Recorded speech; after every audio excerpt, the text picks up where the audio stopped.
Hello, welcome to Rational Investing. My name is Cameron Stewart, CFA. Thank you very much for watching the channel. All the comments and subscribers, I greatly appreciate it. This week, we're going to do something new. We're going to do 5 stocks to hold during a recession. And I'm going to go through 5 stocks that I think have the ability to defend their value during a recession, primarily because their ability to generate customers is core to the underlying economy. You need these services, you need these products, whether good times or bad, you're going to be buying their services.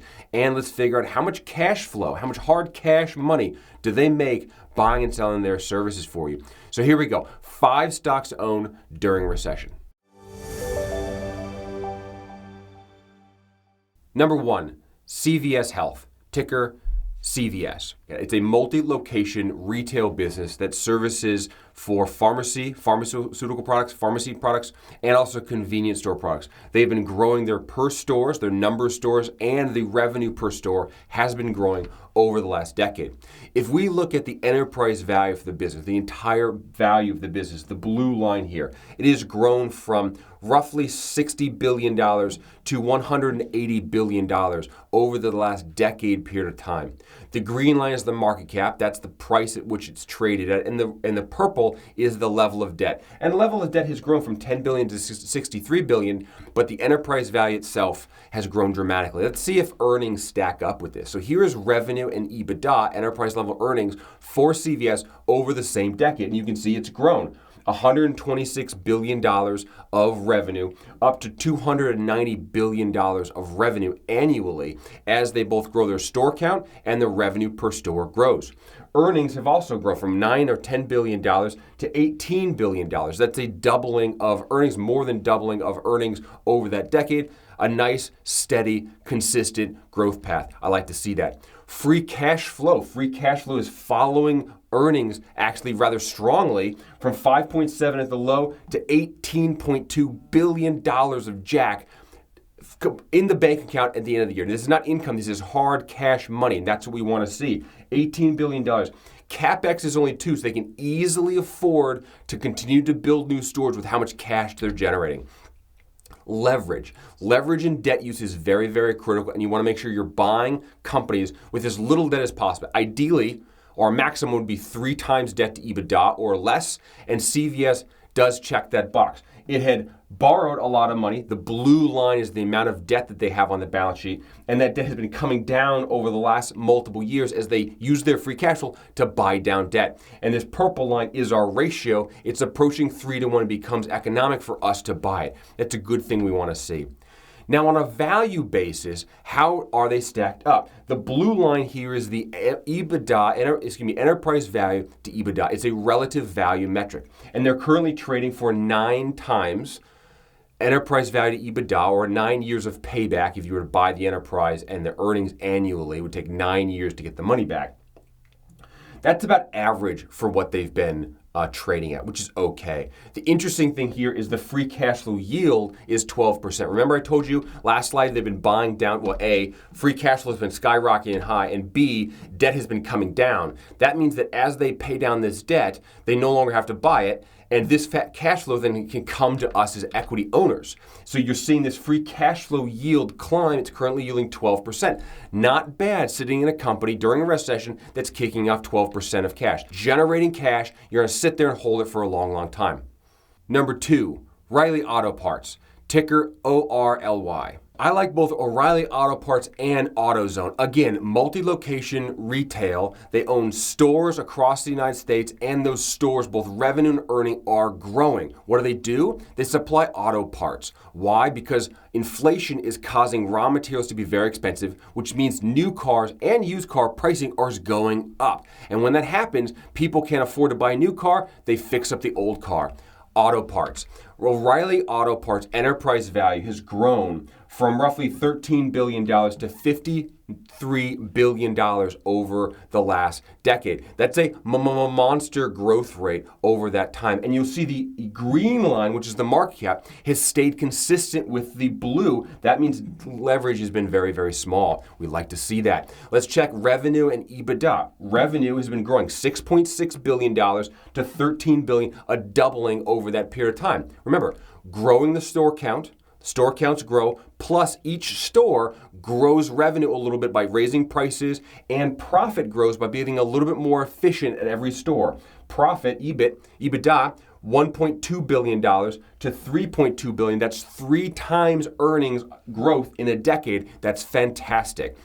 Free cash flow has grown even bigger or commensurate with EBITDA. Free cash flow is roughly $1 billion a decade ago. It's $3.2 billion. That means the earnings they're generating from their stores is translating into cash flow, hard cash money. That's what you're buying when you buy a stock. CapEx, $442 million, is chump change to the $3.2 billion. It's basically, 14% of total cash, free cash, is reinvested in CapEx. They can very, very, very easily afford to continue to build new stores. Relative value, enterprise value to EBITDA, and free cash flow yield over the decade. Currently trading at 15.6 times, which is slightly higher than it has been historically, right? It's a slight growth rate in the blue line of enterprise value, but that's still a relatively decent price to pay given where we are in the market and giving this cash flow yield. A cash flow yield of 6% is a very decent cash flow. It's not going to retire you, but it's also not single digits. And this company has continued to grow. And I think given where we are in this landscape, it's going to continue to knock out stores, and stores will continue to eke out cash flow. And that's what you're buying. Very interesting stock. Leverage. Let's check the leverage. Leverage has been growing, right? They're building stores. They are borrowing money, but that leverage is still very affordable. 5.3 times leverage, $5.3 billion of leverage in the blue line. The purple is our ratio. The purple line, 1.5 times, means that they have basically 1.5 years of debt on the book. So if they had to, they could operate for 1.5 years and pay off all debt. That's a great ratio. That's half of our max that we look for at 3. Shares outstanding. What are they doing with all their free cash flow? Yes, they pay a dividend, but they also buy back a tremendous amount of shares. They had roughly 120 million shares outstanding a decade ago, and they have less than 68 million currently.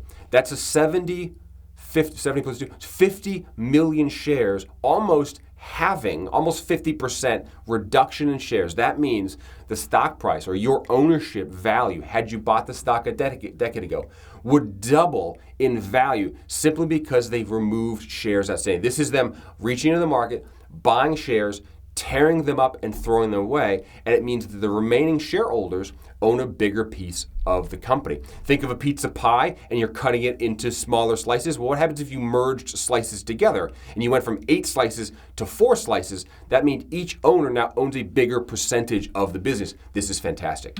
Hey, sorry to interrupt. If you like the content, please subscribe. I greatly appreciate it. Also, if you want more stock tips, check my website out, cashflowinvestingpro.com, where I produce one-pagers like this one summarizing 10 years of financial information for American Express. I give you a forecast of what I think it's going to do, and currently, I think it's yield 23% IRR for the next decade. An amazing stock pick. There's lots more. Check out the link below for a free one-pager at cashflowinvestingpro.com. Number 3.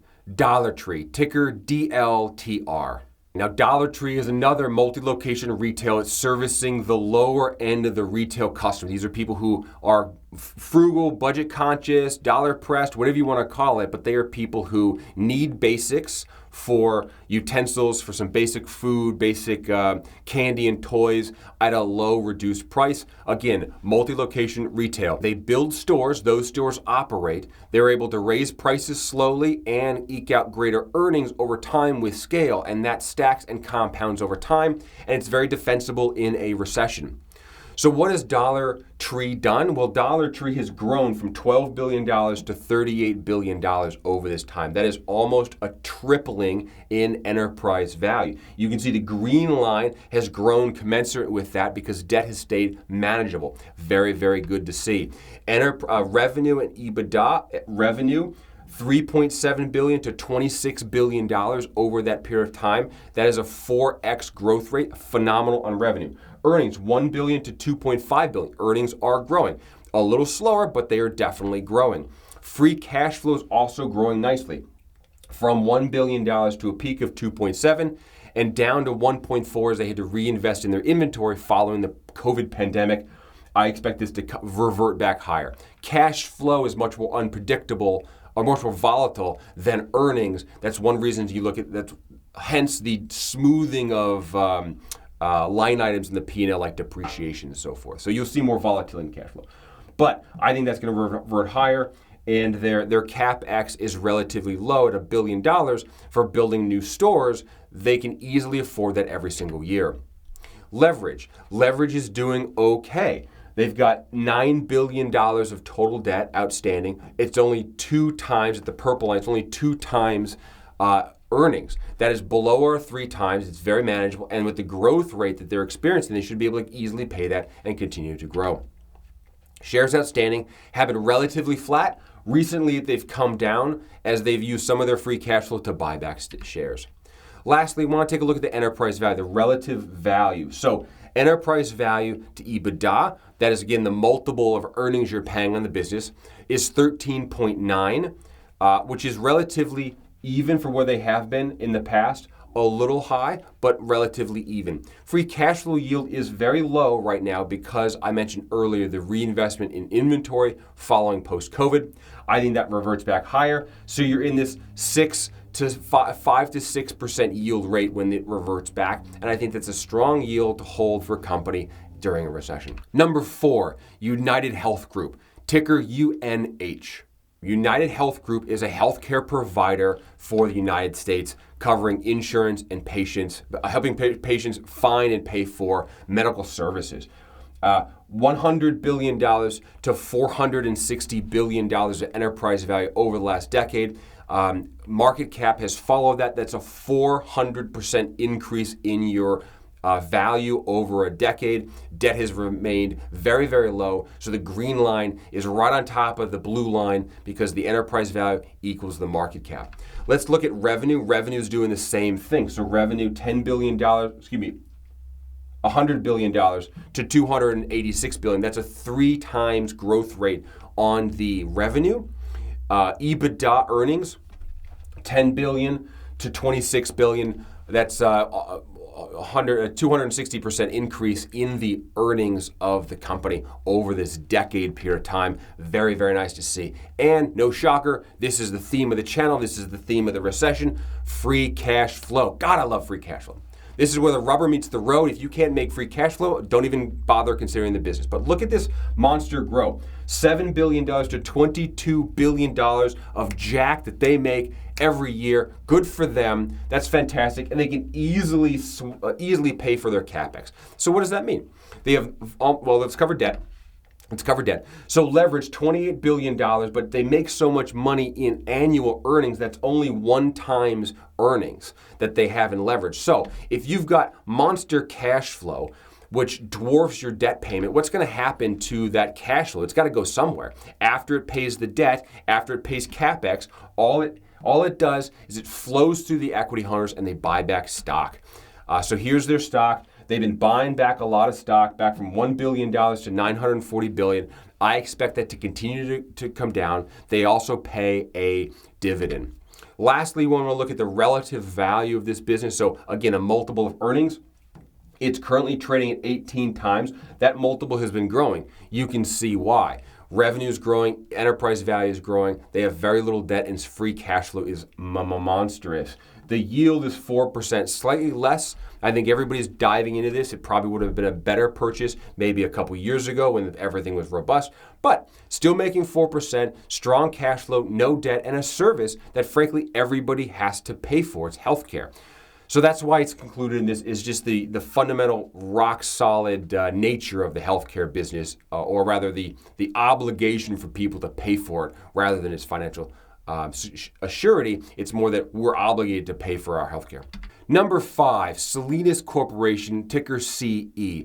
Now this company is a specialty chemical manufacturing with a global supply chain, a global feedstock, and a global distribution network. They make a lot of specialty chemicals that go into paints, roofing, tile, medicine, food. One of their biggest products is citric acid, which is in all kinds of food.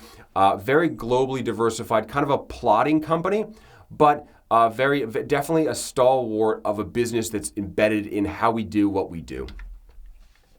Revenue at enterprise has been growing. 9 to 10 billion to 20 billion, a doubling of enterprise value. So revenue for this business has kind of plodded along for a long time as it's a basic chemical company, a specialty chemical company that is embedded in the fabric economy. About $6 billion. Recently, however, they've made 2 acquisitions that I think this number is going to go higher on. They bought a business from ExxonMobil, and they bought a business from 3M, I believe it's in their 10K. So I think those are going to go north as they get those businesses. Earnings, however, have continued to grow as they became more efficient doing what they do.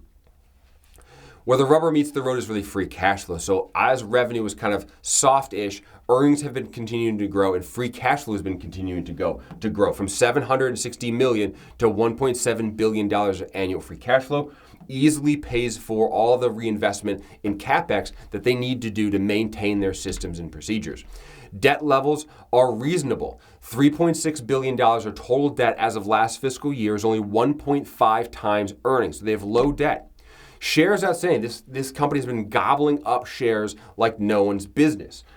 160 million shares to 111 million shares is a $40 million reduction in shares, or roughly a third of the outstanding shares have been canceled over the last decade without increasing leverage. I think is a really interesting point, and they've been using free cash flow to do it.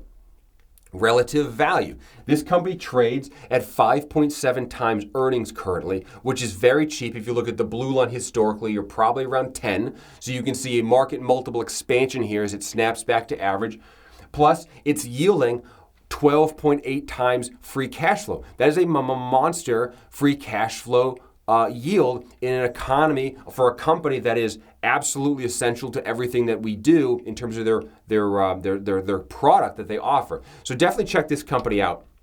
Thank you very much for looking at rational investing and this top 5 stocks to consider holding during a recession. I greatly appreciate it. If you want to learn more, check out my website. I got a link down below, cashflowinvestingpro.com, where I teach you how to be a financial analyst. I teach you how to pick stocks, not only to look at charts like this, but actually dive deep into the numbers. What does EBITDA mean? How to calculate free cash flow? How much is CapEx? How much is too much CapEx? What does a market multiple mean? How much you should be paying for a stock? And how to build a portfolio of 20 stocks that you can own for 10, 20, 30 years and help you get where you want to go financially. If you don't want to do the work yourself, join the Cashflow Club. I'm kicking out on cashflowinvestingpro.com one-pagers on stocks like these, where I summarize a decade's worth of financial information. I give you forecasts on what these stocks I think they're going to do, and I rank 5 key factors of why and when you should buy this stock and how much I think you can make by owning the stock at that time. Definitely check it out. It's a monthly membership, but we kick out a lot of great deals. And in that club are stocks that are producing 15, 20, 25% IRRs, which are rather amazing. And this market implodes. There's true value out there. Get your cash out. Start looking for it. It's interesting, but build over time. I think we're in for a period of kind of pull back in the market, but a patient investor can be picking and buying assets as they come down. Okay, thank you very much. I hope you like this show. It's a little different format. Throw a comment down below. What kind of format do you like? You want me to click through lots more volume like this, doing charts with decades of history, or deep dive IRRs and Excel sheets? Let me know what you want to think, and throw a comment down below about what stocks I should review next. Again, this is Cameron Stewart, Rational Investing. Thank you very much for the time. Bye-bye.